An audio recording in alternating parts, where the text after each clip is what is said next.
Hello, hello, hello, YouTube world.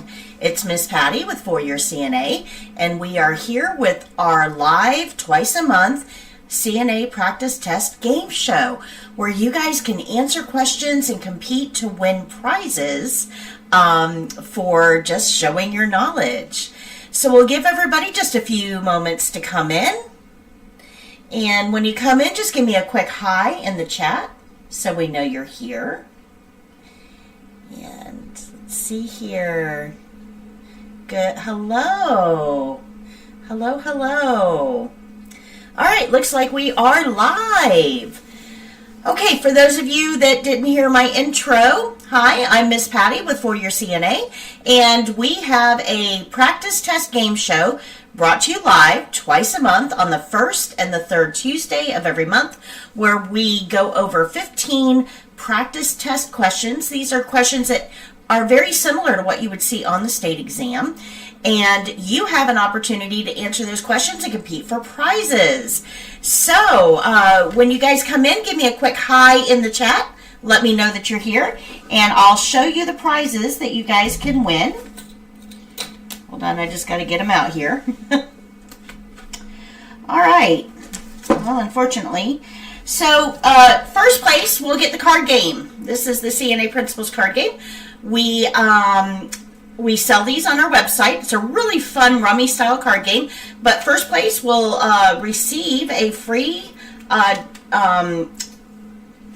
deck of cards, the card game with instructions. All you got to do is play to win. Second place will get a badge holder. This one was eaten by my puppy. I won't send you this one, but a sample. This is a badge holder. And third place gets some motivational gifts like a keychain and a motivational bracelet. So these are the prizes that you are competing for today. Sorry about that. I didn't realize that my dog had eaten that. Hi, Jacqueline. Hello, Shalom. Shalom. Hello, Olaronke. Good morning. And hi, Edna. Hello, Marie. Hi, Adriana. Oh, thank you, Adriana. That's so sweet. Hello, Curleen and Andina. Hi, guys. Oh, wow. We got lots of people on today. Very good. So we're going to jump right in. Hi, Vanessa. Hi, I Am Destiny. Oh, some really cool names. Okay, guys, so we're going to jump right in. We got 15 questions for you today. These are safety and emergency questions. Hi, Helen. Hi, Anthea. Hi, Anarol. Oh, thank you. I really appreciate that. You're so sweet. Okay, so 15 questions, and today's questions are going to come from the topic you can see right here, right next to me here. You can see that this is going to come from basic nursing care provided by the nurse aide. Now, this is the largest section of the state exam. So when you go take your written test, there's 5 different categories of questions that you're going to be asked. And this is the biggest one. So the most questions on the state exam are going to come from this category. And you can see, if you look at the breakdown of this category deals primarily with emergencies, recognizing emergencies and knowing what to do in an emergency. And this is a very difficult section for most students. This is kind of the one they struggle with the most. So we're going to go over 15 questions, very similar to what you would see on the state exam, and you're going to answer them by typing into the chat 1, 2, 3, or 4. Just use the numbers, don't write it out. Just the number 1, the number 2, the number 3, or the number 4, and hit enter. And then the program that I use is going to read those and award points, and it puts you on a leaderboard. Now remember that when you see your comment, it may come in at a different time than when it actually is received on YouTube. So keep that in mind, because there is a little bit of a delay from you actually sending your response and YouTube actually receiving it, and other responses might come in that time. So the order that you see it on your screen might be a little bit different than the way it shows up on the grading platform. So I hope that helps you guys understand how we're going to do this. So pregame rules, let's get to that. So each question is going to be displayed for 60 seconds. See here, Jacqueline says just me.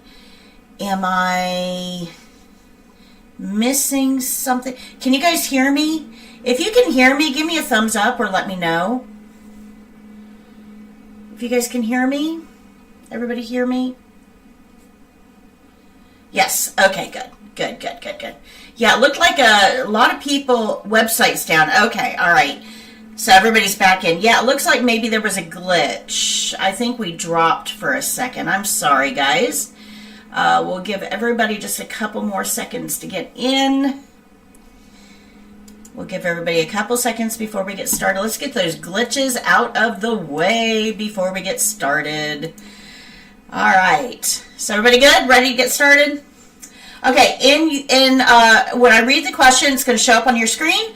You're going to have 60 seconds to read the question and decide on your answer. You're going to type in the chat the number 1, 2, 3, or 4. So the number 1, the number 2, the number 3, or number 4. Now my program is only going to take your first submission. So if you do, if you try to type in others, it's not going to take it. Okay? So keep that in mind. All right, so let's get started here. All right, so we've got about 1 minute before these questions are going to show up. So stretch those fingers, get those thinking caps on, get ready, and we'll get started here in about 45 seconds. And remember, today's topic is on safety and emergencies. So think about how these questions are going to need to be answered. And remember, this is the largest portion of the categories on the state exam. So this is a really good way to kind of get ready for the types of questions you're going to see. We're in the process of redoing our website, and I'm hoping to have all of these questions up on the website as well in the next couple of weeks to months. That's a really big project I'm working on. All right, so get ready, get set, here we go. Question 1. A patient in the dining room begins coughing but then goes completely silent and grasps their throat. The CNA should, 1, perform abdominal thrusts from behind, 2, go get the nurse immediately, 3, begin CPR with compressions, or 4, offer the patient a drink. So this is an emergency situation. Patient in a dining room begins coughing but then goes completely silent and grasps their throat. The CNA should, 1, perform abdominal thrusts from behind, 2, go get the nurse immediately, 3, begin CPR with compressions, or 4, offer the patient a drink. Go ahead and lock in your final answer. And the right answer is number 1. Yeah, performing abdominal thrusts from behind. This is called the Heimlich maneuver, and it's what we do with patients that are choking. We're trying to use the air in their lungs by compressing their abdomen, pushing up on the diaphragm, and forcing the air that's in the lungs to push out whatever is obstructing their airway. And this is how your patients will normally present when they're choking.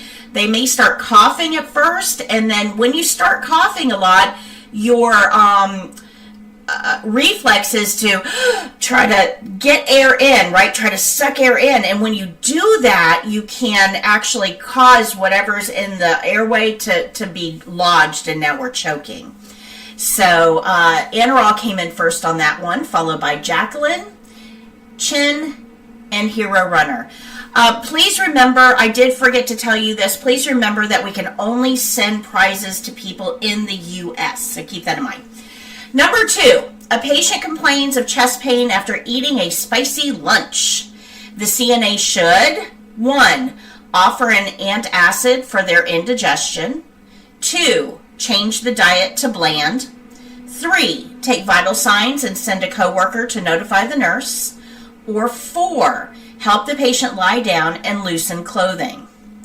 So a patient complains of chest pain after eating a spicy lunch. The CNA should, 1, offer an antacid for their indigestion. 2, change the diet to bland. 3, take their vital signs and send a coworker to notify the nurse. Or 4, help the patient lie down and loosen their clothing. You've got about 10 seconds left. Yeah, these questions are a little bit harder today, aren't they? Last couple ones I've gotten a little easy on you. This is a little harder. So the right answer here is to take their vital signs and send a coworker to notify the nurse. Now, this is kind of important because these are signs that a patient is having a heart attack. That can't wait. This is an emergency situation, but we never want to leave a patient alone in an emergency. So we need to stay there. So we're going to send somebody else to go get the nurse, and while we're there, we're going to take their vital signs because the nurse is going to need that information to figure out what the next step is going to be. So the right answer here is to take vital signs and send a coworker to notify the nurse.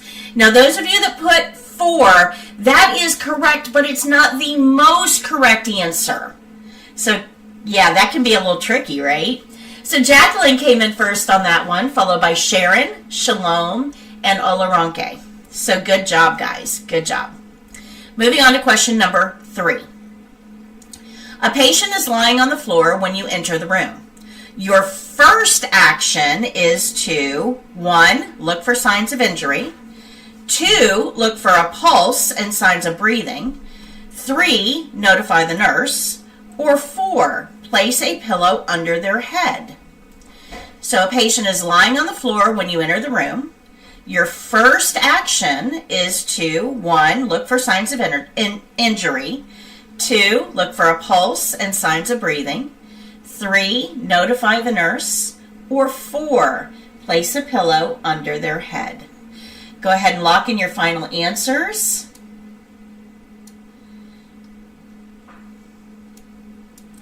You have about 10 seconds left. About 10 seconds left.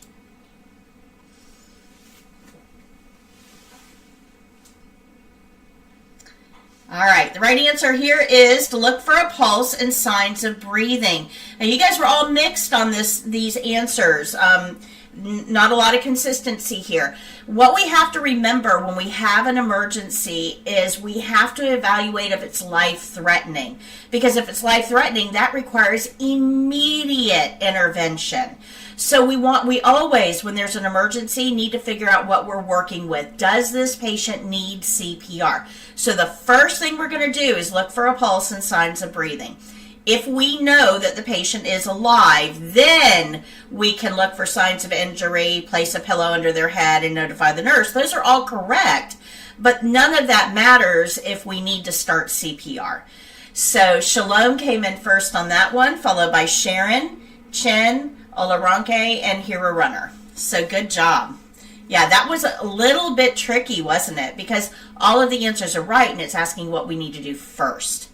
So here we go. A patient with CHF is lying in bed and having trouble catching their breath. The CNA should, 1, administer oxygen at 2 liters per minute. 2, assist the patient into a sitting position. 3, move the emergency cart close to the room. Or 4, begin giving rescue breaths. So a patient with CHF is lying in bed and having trouble catching their breath. The CNA should, 1, administer oxygen at 2 liters per minute. 2, assist the patient into a sitting position. 3, move the emergency cart close to the room.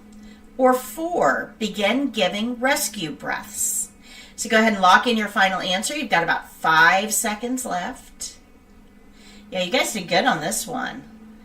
Very good. Yeah, we're going to assist the patient into a sitting position. A lot of times when patients are having trouble breathing, sitting up reduces the amount of pressure along the surface of the lungs, opens up the diaphragm, and the patient is able to breathe a little bit better. So anytime somebody's having trouble breathing, you want to get them into an upright position, maybe even leaning forward, again, to reduce the pressure on the lungs so that they can inflate. We can't administer oxygen unless the care plan specifically tells us to. We're not going to move the emergency cart close to the room. That's not really going to help the patient at this point. Which of these is going to help the patient, and assisting them to a sitting position is what we're looking for. So Carlene came in first, followed by Anaral, Shalom, and Chen. Good job. Good job. Moving on to question number, I think we're on 5.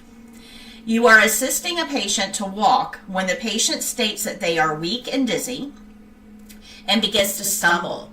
Your immediate action is to, 1, hurry them back to the chair.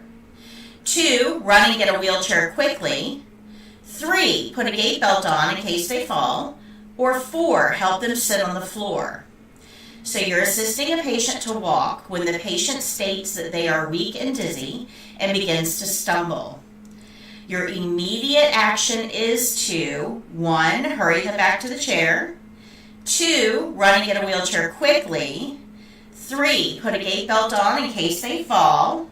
Or 4, help them sit on the floor. Go ahead and lock in your final answer. You've got about 10 seconds left. And yeah, I can see which ones of you have listened to my lectures. Yep, and number 4 is correct. Guys, if they aren't tolerating a slow walk, there's no way they're going to tolerate a hurry back to the chair. And that's actually when most falls happen, because the CNAs are trying to get the patient back to safety and the patient just isn't going to make it. You never want to leave a patient who's weak and dizzy alone. So you're not going to run and get a wheelchair quickly, because that leaves the patient alone. And what if they fall? You don't want to put a gait belt on at this point. They should already have a gait belt on. So if we've got a patient who's weak and dizzy and unsteady, getting them on the floor is the very best action, because patients that are sitting on the floor can't fall on the floor. And remember, falls are where injuries happen. So get them sitting and get the nurse. Jacqueline came in first on that one, followed by Dana, Shalom, and Anaral. Good job, guys. Most of you guys got that one right. Super proud. All right, moving on to question number 6. Which condition increases a patient's risk of injury due to neuropathy, or a tingling sensation in the hands and feet? 1, osteoporosis. 2, diabetes. 3, diverticulitis. Or 4, stroke. So which condition increases the patient's risk of injury due to neuropathy, a tingling sensation in the hands or feet? 1, osteoporosis. 2, diabetes. 3, diverticulitis. Or 4, stroke. Go ahead and lock in your final answers. If you like this game show, give me a thumbs up on YouTube. That way other people know that you found this valuable and other people can find it. All right, the right answer here is diabetes. Now, the big clue that we have here is neuropathy. Neuropathy goes along with diabetes, and neuropathy is a coating of the nerves with those excess sugar molecules that keep signals from being able to travel from other areas of the body to the brain. So a lot of times, the patient isn't aware there's an injury because that signal just can't travel. That condition that causes that is diabetes. Osteoporosis is brittle bones. Sure, risk of injury, but not associated with neuropathy. Diverticulitis and stroke are 2 other conditions that don't include neuropathy. So diabetes is the right answer. Jacqueline came in first, followed by Anaral, Anthea, and Dana. Good job. All right, moving on, question number 7. A patient has extreme tremors in their hands and spilled hot coffee in their lap. What is an appropriate action? 1, switch them to iced coffee. 2, clean them up after they finish their coffee. 3, thicken the coffee so it doesn't slosh. Or 4, remove their clothing and rinse the area with cool water. So the patient has extreme tremors in their hands, spilled hot coffee in their lap. What is an appropriate action? 1, switch them to iced coffee. 2, clean them up after they finish their coffee. 3, thicken the coffee so it doesn't slosh. Or 4, remove their clothing and rinse the area with cool water. So go ahead and lock in your final answers. You've got about 5 seconds left. Yeah, you guys pretty good on this one. Pretty good. Yeah, we're going to remove the clothing and rinse the area. They spilled hot coffee on themselves. They probably are going to have a little burn in that area as the hot coffee penetrates clothing. We don't want to leave burns unacknowledged, unattended. And the best way to provide first aid for a burn is to remove the clothing and rinse with cool water. So we need to know that because sometimes burns do happen, especially when we're working around hot food and liquids. So we have to know what to do in the event of some sort of a burn. Switching them to iced coffee and thickening, those are not CNA decisions. Clean them up after they finish their coffee does nothing for the burn. So Anarol came in first, followed by Shalom, Jacqueline, and Chen. All right, question number 8. We're halfway done. A patient coughs frequently during meals. The CNA knows, 1, the patient is developing a cold. 2, the patient should be told to slow down when eating. 3, the patient is at risk of aspiration. Or 4, this is normal and does not need to be reported. So the patient coughs frequently during meals. The CNA knows, 1, the patient is developing a cold. 2, the patient should be told to slow down when eating. 3, the patient is at risk of aspiration. Or 4, this is normal and does not need to be reported. Go ahead and lock in your final answer. You have about 10 seconds left. And we're half done. All right.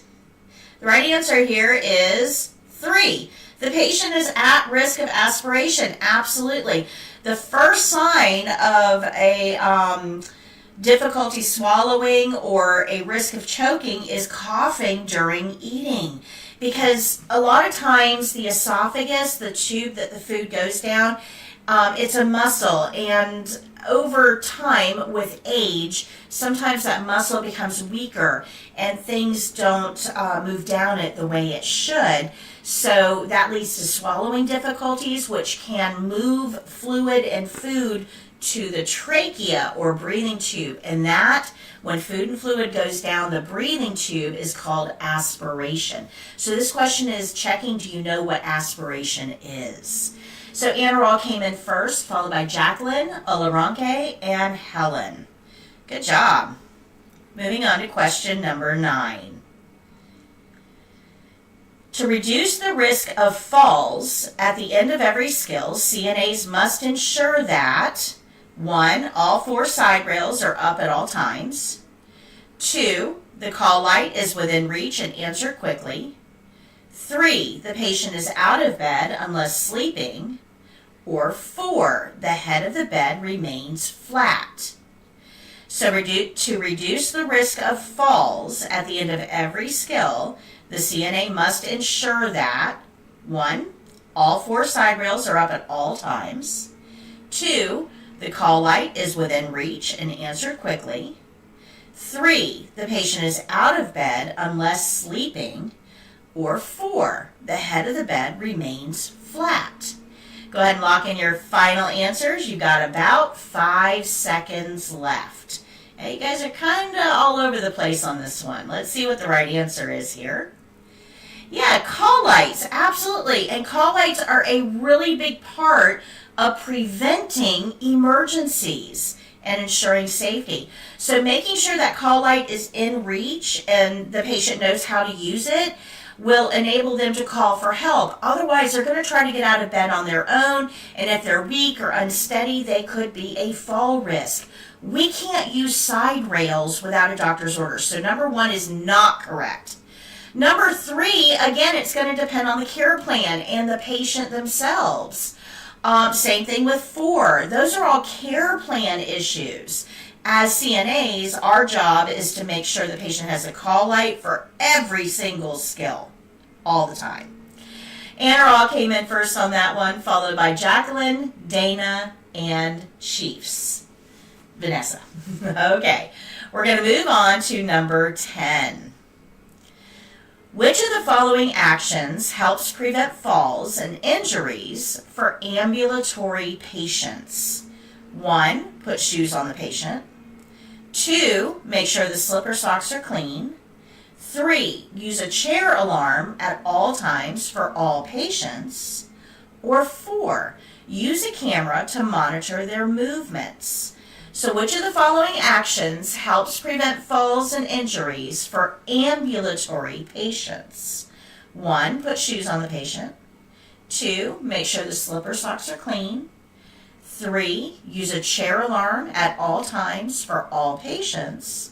Or 4, use a camera to monitor their movements. You've got about 10 seconds left. Go ahead and lock in your final answers. And the right answer here, yeah, you guys got this one. This is an easy one. Yeah, put shoes on the patient. Absolutely, you guys got this one right. Good job. What they're asking here is, do you know what an ambulatory patient is? Ambulatory means the patient can walk. So this patient is up, moving about by themselves. So we want to make sure that they have shoes on to help prevent against slips, falls, but also injuries. Slipper socks are not enough, so that makes 2 absolutely untrue. 3, we only use chair alarms when our care plans call for it. And in most settings, you cannot use a camera to monitor a patient's movements. So the right answer here is 1, and you guys got that one right. Good job. Shalom came in first on that, followed by Anaral, Jacqueline, and Sharon. Good job. All right, moving on to question number 11. An immobile patient is lying on their back in bed and begins vomiting. The CNA should immediately, 1, change the sheets. 2, turn the patient onto their side. 3, restrain the patient to prevent seizures.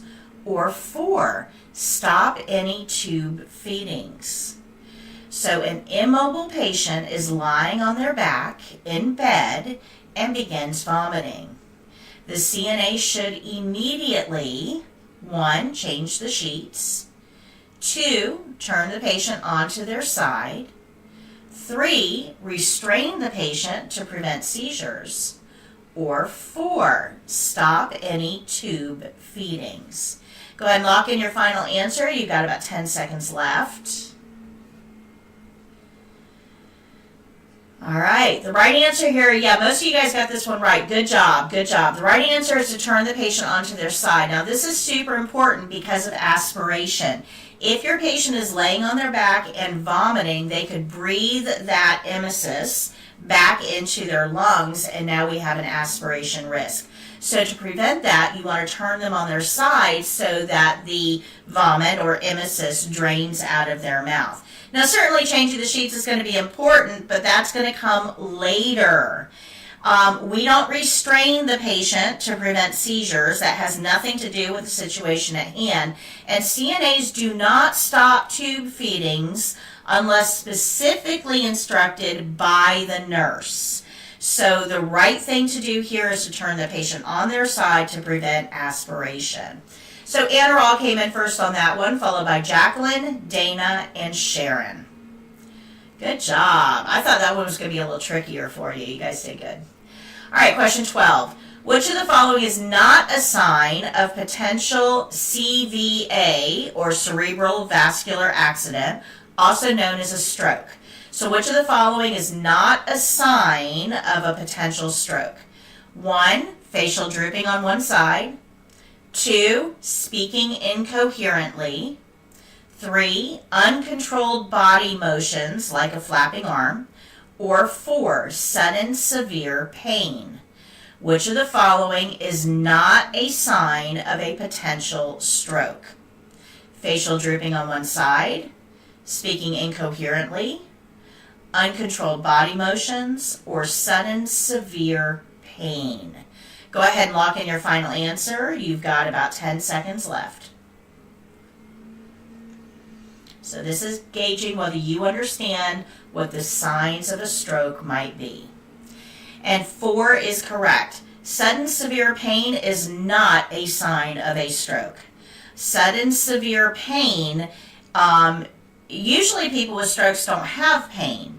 They may complain of a headache, but that's actually kind of rare.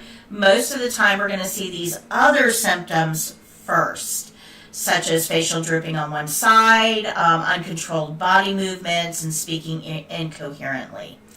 So 4 is the right answer here. And it's important that you know, hi Anna, it's important that you know that what the signs of a stroke are so that you can intervene very, very quickly, because we can treat if we get it early. Anarol came in first on that one, followed by Shalom, Jacqueline, and Anthea. Good job. Moving on. Next question here. A CNA is unable to wake a patient for vital signs at the beginning of the shift, which is unusual for the patient. The CNA should: 1, begin CPR. 2, try again in a half hour. 3, forcefully shake the patient to wake them up. Or 4, notify the nurse. A CNA is unable to wake a patient for vital signs at the beginning of the shift, which is unusual for the patient. The CNA should: 1, begin CPR. 2, try again in a half hour. 3, forcefully shake the patient to wake them up. Or 4, notify the nurse. Go ahead and lock in. Go ahead and lock in your final answer. Got about 5 seconds left. I agree, Anarol. We like Yana. Yeah, notify the nurse. Sure, this is a change in consciousness for this patient. So if it says in the question it's unusual for the patient not to be able to be woken up. That is a change in consciousness. And anytime we have a change in consciousness, that must be reported to the nurse right away. Super important, because it could indicate a wide variety of problems that all need to be dealt with quickly. And it's up to the nurse to do further assessment and figure out what kind of a problem we have. So notifying the nurse would be super important in this. It doesn't say that they're not breathing and their heart isn't beating, so beginning CPR isn't appropriate. Don't read more into the question that's there. Jacqueline came in first, followed by Anarol, Shalom, and Dana. Good job. All right, question number 14. A patient sitting in the activity room begins jerking uncontrollably and loses consciousness. The CNA should: 1, carefully lower them to the floor and clear all obstacles. 2, restrain their arms and legs to prevent injury. 3, call 911 immediately. Or 4, take the patient to their room immediately. So a patient is sitting in the activity room, begins jerking uncontrollably, and loses consciousness. The CNA should: 1, carefully lower them to the floor and clear all obstacles. 2, restrain their arms and legs to prevent injury. 3, call 911 immediately. Or 4, take the patient to their room immediately. Look how good you guys are. I love these answers. All right, the right answer here, you guys got this right, is number 1. Yeah, this patient is probably having a seizure. These are definite signs of a seizure, and when we have a patient that's having a seizure, our responsibility is to get them into a safe position to try to minimize injury. So we're going to carefully lower them to the floor because they're sitting in a chair. We're going to try to clear all the obstacles from the area so that they don't hit anything and cause further injury. We never ever restrain a patient that's having seizures. So 2 is absolutely not right. CNAs don't call 911. We report to the nurse. And taking the patient to their room doesn't really help promote safety in this situation. So carefully lowering them to the floor and clearing all obstacles is what we would want to do. Anarol came in first on that one, followed by Shalom, Dana, and Jacqueline. Good job. All right, last question. A confused dementia resident is bleeding from a large skin tear on their arm. The CNA should, 1, use a butterfly bandage to hold the skin together. 2, ask the patient what happened. 3, hold pressure on the wound with a clean gauze pad. Or 4, look for other signs of abuse. So a confused dementia resident is bleeding from a large skin tear on their arm. The CNA should, 1, use a butterfly bandage to hold the skin together. 2, ask the patient what happened. 3, hold pressure on the wound with a clean pad. Or 4, look for other signs of abuse. Go ahead and lock in your final answer. You have about 5 seconds left. And this is the last question for today. All right, yeah, holding pressure. Anytime we have bleeding, we use pressure. That just goes together. That's part of first aid. You don't want to put a butterfly bandage on somebody that has a skin tear, because skin tear means their skin is very fragile and the adhesive bandage is just going to rip the skin. This patient is confused. Our question tells us it's a confused dementia patient. Don't ask them what happened. They're probably not going to be able to give us a coherent answer. And looking for other signs of abuse, yeah, that's probably a good idea, but that's not going to take into account any emergency. It doesn't do anything for the bleeding. So what we want to do is hold pressure with a clean, dry gauze pad. So good job. Anarol came in first on that one, followed by Shalom, Anna, Dana, and Sharon. So great job, guys. This was a very good session. You guys did fantastic. Anarol came in first overall, followed by Jacqueline and Shalom. So those are our top three. So we're going to first, second, and third place winners. You're going to send an email to 4YourCNA@gmail.com. Give me your screen name. Thanks, Anarol. I appreciate that. Give me your screen name, what place you came in, and your real name and address so we can get those prizes out to you. And remember, when we're doing the game show, we can only send prizes to those in the United States. I'm not set up to ship internationally, unfortunately. So I hope this helped you guys. I hope you enjoyed this. Like I said, these are the types of questions we're going to have on the website once I get it finalized, once I get it updated. So stay tuned for that. And when I get to that point, I'm going to come on live and tell people, because I'm going to need people to go over and take the tests and check for any errors. And you guys are my tribe, so I'll let you know when that happens, and hopefully you can help me out by taking some of those tests and letting me know what you think. I hope you guys liked today's lesson, the game show. I love doing this. This is, thank you, Anna. This is the most fun that I have when I'm teaching, is to be able to present this to you guys. And I love that you show up and that you participate, and you guys are all so awesome. Thank you so much. If you like this, if you found it helpful, if you can hit that heart button for me or give me a thumbs up on YouTube, let others know, let YouTube know that you enjoyed this. That way we can continue making this content for you. So I hope this helped you guys. I hope you now have a better understanding of emergency procedures and how those questions might be presented on the test. This is going to be very, very similar to the types of questions that you're going to see. Most of them are scenario based. Be careful when you're looking at those questions not to add anything to it though. So if your mind is thinking, yeah, but if the patient has this, if it's not in the question, the patient doesn't have that. So if you struggled with this at all, if you need some more help, we have a free ebook for you. So I'm just going to put that in here.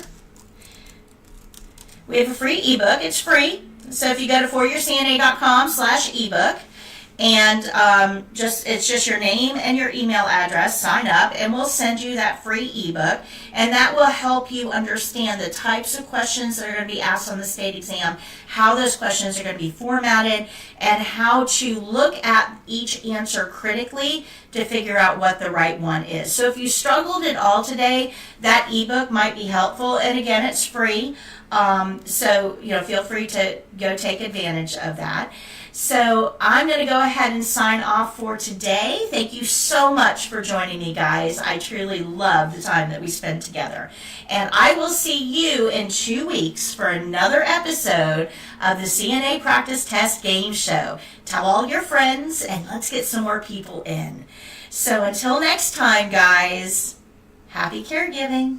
Bye.